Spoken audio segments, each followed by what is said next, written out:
Hi, I'm Yashika and today I'm going to represent assessment for learning versus assessment of learning. Who really benefits? Think back to your school days. Can you remember your favorite subject? Maybe maths, art, or language? I remember my own math exam in grade 7.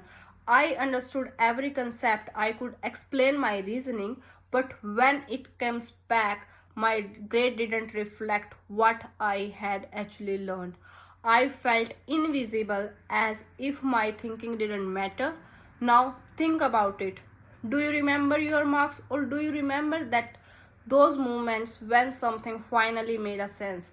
Most of us remembers the grades, not the growth.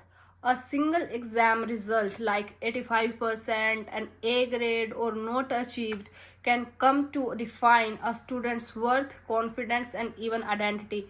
But what if assessment wasn't about judgment? What if instead of measuring student against a standard, we used to help them to grow?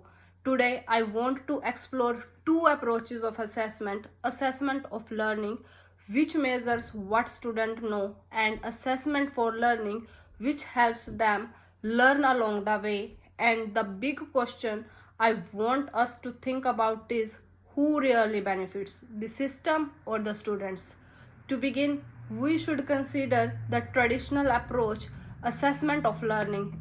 This is what we know as summative assessment. Exams, report cards, board results, standardized tests, these high stake moments decide who passes, who qualifies, and who gets ahead. Lessons are often planned backward from the exam paper, not from the curiosity. In my class in India, I had two different students. One could memorize everything and topped every test, and the other was creative, explained every concept beautifully, but froze during the exams. The grade praised the first, but the real learning was happening with the second. This kind of assessment often becomes formative. It measures achievement but not deep understanding.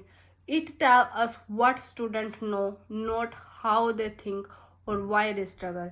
It is neat and measurable, perfect for the reports, but not always meaningful for the learners.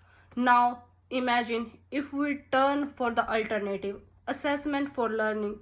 Formative assessment happens during the learning process.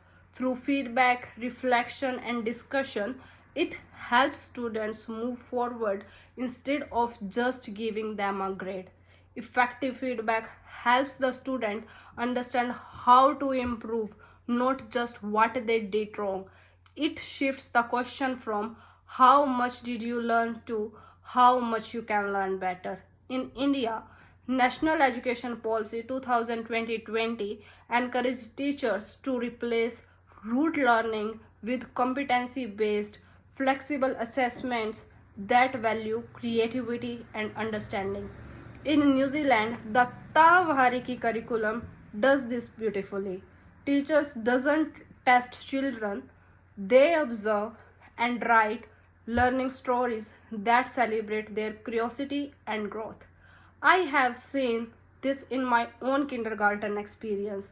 A children once drew a picture of their family. Instead of saying nice drawing, I asked, "Can you please tell me what happening here?" This child explained each detail: who was doing what, why they used that certain colors. I could see their confidence grow. That small conversation turned assessment into a moment of reflection, not judgment. The OECD Learning Campus 2030 calls that students' agency, giving learners a voice in their journey. But changing policy is one thing and changing practice is another. Teacher needs time, training, and trust to make assessment truly formative. So, who really benefits from the assessment? Assessment of learning mostly benefits this system.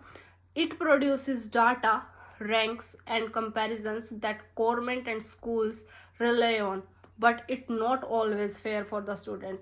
As Edwards noted, teachers act as amplifiers and filters. Their judgment, shaped by their values, expectations, and even bias, influence grades. So even so-called objective exams are filtered through human perception. Education often rewards the cultural capital of those already privileged. I saw this with two students, Aman, who came from a low resource background but was deeply insightful, and Rakesh, who had tutors and support. Both were bright, but Rakesh scored higher simply because he was better prepared for the exam format. This is how traditional assessment can unintentionally widen inequality, rewarding those who already know how to play the game. Now, think how we can flip the lenses. Assessment for learning benefits the learner, where teachers provide feedback, ask reflective questions, and guide self assessment. Students stop fearing failure, they start seeing mistakes as opportunities. Formative assessment reduces test anxiety and boosts motivation. When teachers are trained in these strategies, student achievement rises because learning becomes meaningful, not mechanical.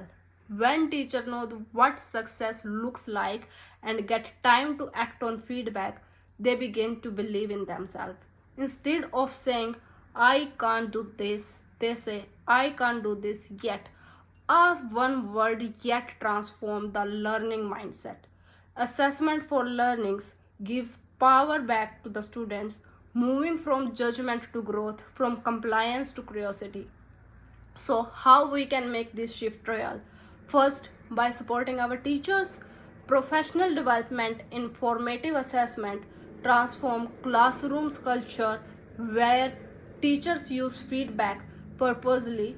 Students becomes more reflective, confident, and self-directed. Second, we can empower students. When they engage in self-assessment and goal setting, they move from passive recipients to active learners. They start their own progress. Third, it is a time we rethink how we report learning. Assessment should track growth over time, not just a grade. Portfolios, learning stories, or progress maps can show how efforts and development, not just results. And finally, together we should involve parents and communities. When they understand that feedback and reflection matter more than the marks, they begin to value learning differently. Showcasing learning through exhibition or digital portfolios can build bridge of understanding. And when the bridge of understanding forms, assessment itself begins to evolve. It stops measuring what students are and starts nurturing who they can become. Assessment can either amplify or limit learning. Its true purpose is to build evaluative judgment, helping students think critically about their own progress. Education should be act of hope. Hope means believing every learner is more than their latest grade. Imagine a classroom where students ask not what I get, but what did I discover? Where assessment isn't verdict but a conversation, where mistakes aren't failures but clues. That kinds of classrooms where assessment breathes, where it nurtures curiosity, confidence, and compassion. And in the end, isn't what education was always meant for. Education isn't a race, it's a journey of beginning. So, who really benefits from the assessment? It is about the judgment, it serves the system. It's about growth, it serves the learner. The most beautiful form of the assessment is not a score, it is the most important moment of a student realizes I can improve. We must move from measuring performance to nurturing potential. We can make assessment a journey of discovery, not a destination of judgment, because we can focus on growth. We didn't just assess learning, we ignite it. Thank you.